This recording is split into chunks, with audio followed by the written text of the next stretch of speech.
ناظرین، ایک جگہ ایک خوشحال شخص رہا کرتا تھا۔ اس کا اکلوتا بیٹا تھا۔ وہ ماں کے ناز و نم میں پلا بڑھا، یہاں تک کہ نوجوان ہو گیا۔ نہ کوئی ہنر، نہ ہی کسی کام کا تجربہ، اسے ایک ہی کام آتا تھا، اور وہ تھا باپ سے چھپا کر ماں کے دیے ہوئے پیسوں سے کھیل کود اور مستیاں کرنا اور سڑکوں چوراہوں پر وقت گزارنا۔ ایک دن صبح کے وقت باپ نے اسے آواز دے کر اپنے پاس بلایا اور کہا کہ بیٹے، اب تم بڑے ہو گئے ہو اور خیر سے جوان بھی ہو، آج سے اپنی ذات پر بھروسہ کرنا سیکھو، اپنے پیسے کو بہا کر کمائی کرو اور زندگی گزارنے کا ڈھنگ سیکھو۔ بیٹے کو یہ بات کچھ ناگوار سی گزری۔ تقریباً احتجاج بھرے انداز میں اس نے باپ سے کہا کہ مجھے تو کوئی کام کرنا نہیں آتا۔ باپ کہنے لگا کہ کوئی بات نہیں بیٹا، اب سیکھ لو، تم آج ہی شہر روانہ ہو جاؤ، اور یاد رکھو کہ جب تک میرے لیے ایک سونے کی اشرفی نہ کما لو، لوٹ کر واپس نہ آنا۔ مرتا کیا نہ کرتا کہ مصداق بیٹا گھر سے جانے کے لیے دروازے کی طرف بڑھ ہی رہا تھا کہ اس کی ماں، جو یہ سب گفتگو چھپ کر سن چکی تھی، بیٹے کے سامنے آ گئی۔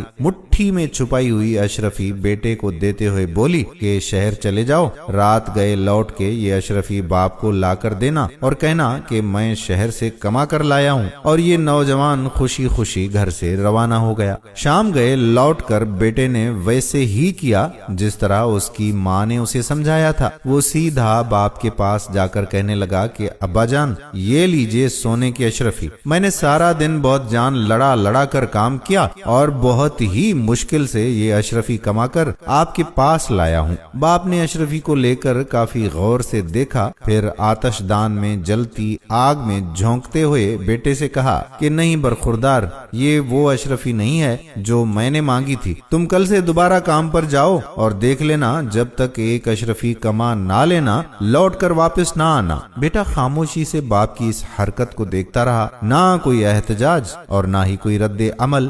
دوسرے دن شہر کو جانے کے لیے گھر سے باہر نکلتے ہوئے دروازے کی اوٹ میں ماں کو پھر منتظر پایا۔ ماں نے اس کی مٹھی میں ایک اور اشرفی رکھتے ہوئے کہا، بیٹے اس بار جلدی واپس نہ آنا، شہر میں 2 یا 3 دن رکے رہنا اور پھر لوٹ کر آنا اور باپ کو یہ اشرفی لا کر دے دینا۔ بیٹے نے شہر جا کر ماں کے کہنے پر عمل کیا۔ 3 دن کے بعد گھر لوٹ کر سیدھا باپ کے پاس گیا اور اشرفی اسے تھماتے ہوئے کہا کہ اے میرے والد محترم، یہ لیجئے سونے کی اشرفی، اسے کمانے کے لیے مجھے بہت کٹھن محنت کرنا پڑی، امید ہے کہ یہ آپ کو پسند آئے گی۔ باپ نے اشرفی لے کر اسے کافی دیر غور سے دیکھا اور دوبارہ یہ کہتے ہوئے آگ میں پھینک دی کہ بیٹے، یہ وہ اشرفی تو نہیں ہے جو میں چاہتا ہوں۔ کل تم پھر سے کام کے لیے جاؤ اور اس وقت تک نہ لوٹنا جب تک اشرفی نہ کما لینا۔ اس بار بھی اپنے باپ کی اس حرکت پر بیٹا بغیر کوئی ایک لفظ بولے خاموش رہا۔ تیسری مرتبہ اس بار یہ نوجوان اپنی ماں کے جاگنے سے پہلے ہی شہر کی طرف روانہ ہو گیا اور وہاں 1 مہینہ رہ کر کام کیا، اور اس بار 1 مہینے کے بعد حقیقی معنوں میں محنت اور مشقت سے کما کر ایک اشرفی کو نہایت ہی حفاظت کے ساتھ مٹھی میں دبائے ہوئے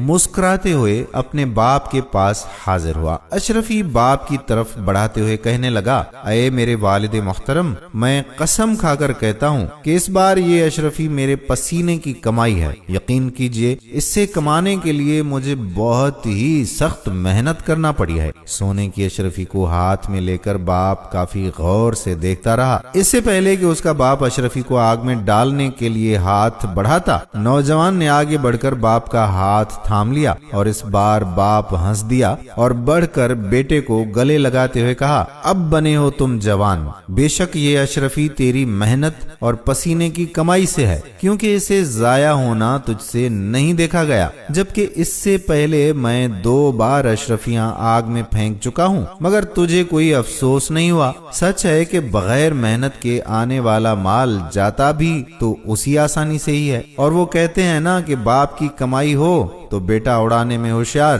اپنی کمائی کر کے جو چیز بنائی ہو تو پھر اسے احساس بھی ہوتا ہے۔ آپ بھی ذرا اپنے ماں باپ کے پیسے اگر اڑا رہے ہیں تو ان کا تھوڑا سا احساس کیجئے۔ اگر ویڈیو پسند آئی ہو تو شیئر بھی کر دیجئے۔ آنے والی ویڈیو تک اپنے میزبان قادر بخش کلہوڑوں کو اجازت دیجئے۔ اللہ حافظ۔